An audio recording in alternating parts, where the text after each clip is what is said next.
Most jazz musicians suffer from a crippling problem. No, not addiction, although my caffeine problem is real, but one that stops people listening to their solos. Just go to any jam session and you're bound to see people playing on their phones. But Miles Davis, man, he really grabs you and demands your attention.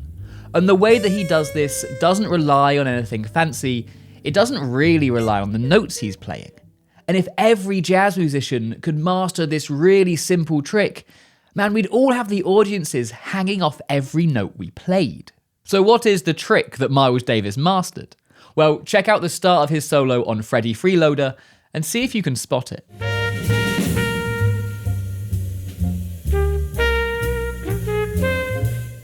Okay, one more example, then I'll tell you exactly what this trick is. Here's the start of his solo on Oleo.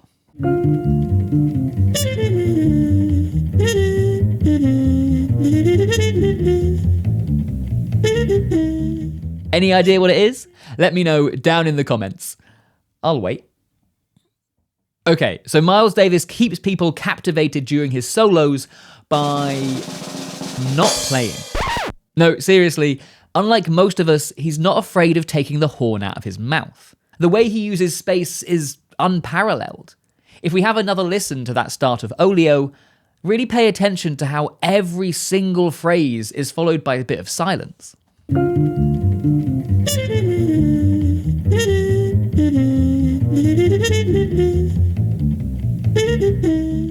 Now, this may seem like a pretty mundane, almost boring thing to do in a solo, but I really can't overstate its importance.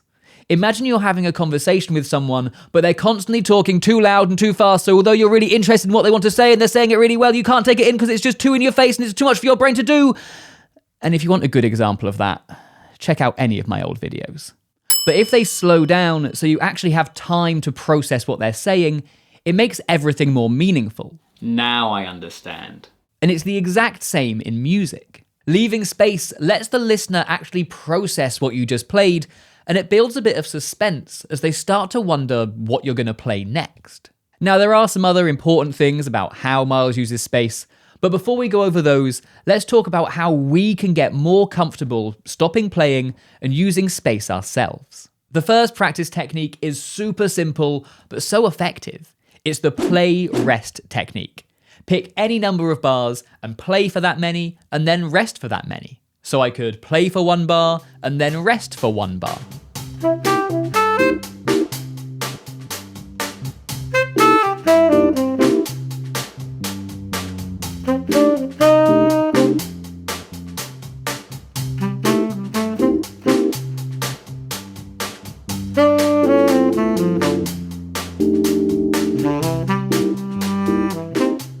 And as you get more comfortable, you can start to vary the number of bars. So I could play for 3, but only rest for 1.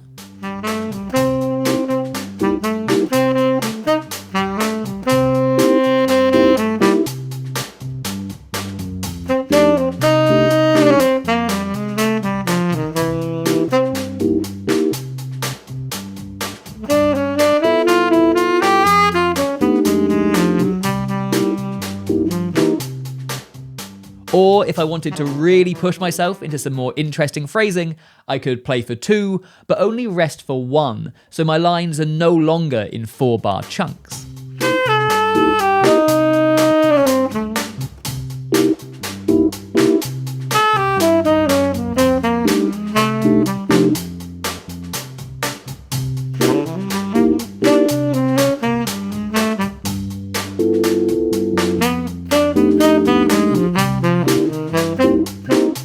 But even after mastering that, you might still feel like you're missing some of Miles Davis's magic. When we're talking, not only do we need to leave space so whoever we're talking to can actually take in what we're saying, we also need to leave space for them to respond and actually take part in the conversation. Does that mean I get to talk now? What? You always make me sit here. I never get to say anything. I told my mum this was my big break. Hi, Mum! No, shut up. I haven't finished the video. Anyway, Miles does this all the time. No, he wasn't looking for the audience to suddenly start singing along, but he leaves space for the rest of the band to respond. A good jazz solo is a group conversation, not just one person monologuing and showing off.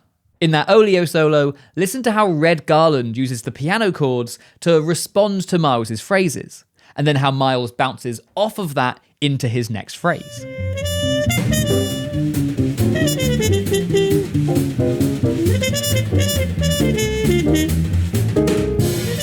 And it really makes it sound like a whole band performance, as opposed to Miles just playing along to a backing track. And not only does this make it more engaging and dynamic for the musicians, it also helps to captivate the audience and to keep them on the edge of their seats. Now, this is admittedly a lot harder to practice by yourself, but doing transcriptions will help, and if you've got any jazz musician friends, play with them to try and get more and more used to this. But we live in the 21st century. Robots are taking over, and the outside world is scary. Luckily, you can practice this alone at home. Stick on any backing track, and rather than focusing on soloing and coming up with your own melodic ideas, try just responding to what you hear in the track. I like using drum loops for this, so I can really focus on the rhythmic side of things, but to be honest, it'll work with pretty much anything.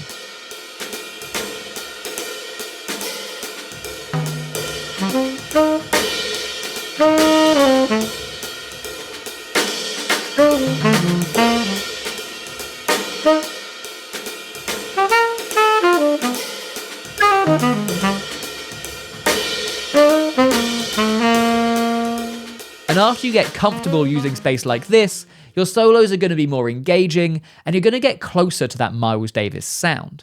But he also mixes this up with more bebop phrases and more melodic phrases to add even more variety and suspense. And for a few ideas on how to do that, check out this video next.